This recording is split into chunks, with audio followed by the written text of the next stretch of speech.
This is my almost dream tank. Let's be real, my dream tank would be a 6-foot long, 220 to 300 gallon CO2 injected monster tank. But this is almost as good. This is my 4-foot, 150 gallon extra high tank, and while it wasn't my first choice, I'm actually much happier with it than I initially thought I would be. It's still better than the 40 gallon breeder tank all of this was initially in, and with the 40 gallon sump, accounting for water displacement and sump fill height, it's closer to 160 to 170 gallons of water. The tank is currently not running CO2, and while the plants don't necessarily look bad, there's a little bit of algae here and there, and I'm pretty sure this strawberry leporinus is eating my Anubias leaves.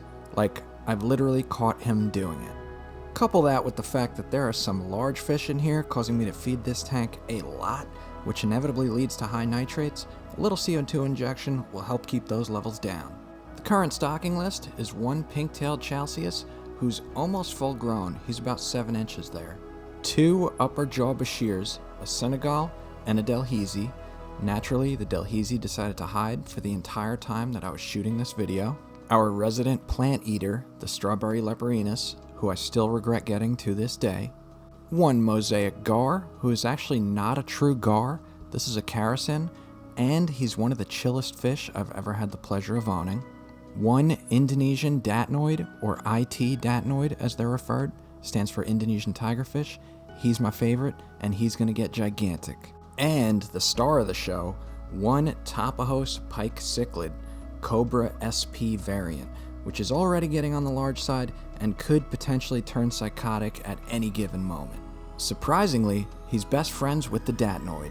All smaller fish I've tried to add over the past couple of months, mainly Corydoras of different sizes to kind of help as a cleanup crew, have immediately become dinner for the big boys, so the stock list is probably going to stay the same for a while, and eventually they will almost all outgrow this tank. The gallonage is not really the problem, but the length. The pike especially will need a 6-foot long tank, and the datnoid, which will take years to grow to full size, will eventually get to be about 2 foot, bigger than a full-grown Oscar. This tank is equipped with the Hygger fish waste collector as an overflow, and while it took some figuring out, so far it seems to be working like a charm. I even modified one of the waste separator compartments to aid with water changes. I added a hose with a quick connect on the waste return, and ran that down towards the sump. And now I can connect another hose to the quick connect, run that to an empty drain in my bathroom, and now I can empty the tank completely and fill it up from the other side without ever shutting any equipment off. Pretty nifty for a tank which could already develop a nitrate problem. So if you're looking for an affordable overflow that doubles as an auto water change system, this might be the route for you. Finding a lid for a tank this size can be a little difficult, but I ended up finding this magnetic DIY screen lid on Amazon, and after using 2 of the large pieces, I was able to make 2 separate lids for the top of the tank that I can now open easily for feeding and magnetically close to keep my fish in the tank. As far as lighting, I'm using 2 separate lights to help fill this tank. The first one being the Fluval Aqua Sky as just kind of a background fill light, and the second one, the Chihiros WRGB Pro 2. And that one, it's definitely providing enough lights for the plants, and once we add CO2, it's going to do even better. Some things I might do different aside from size are that I didn't really account for the pike's digging behaviors.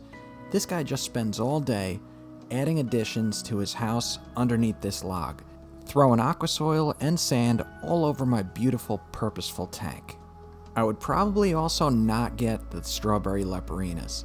Even though it's a beautiful fish that you don't see very often, I'm not really happy that he's eating my plants. All in all, the fish seem happy, everyone's eating, and the pike and the datnoid even come to the glass to beg for food when I'm in the room.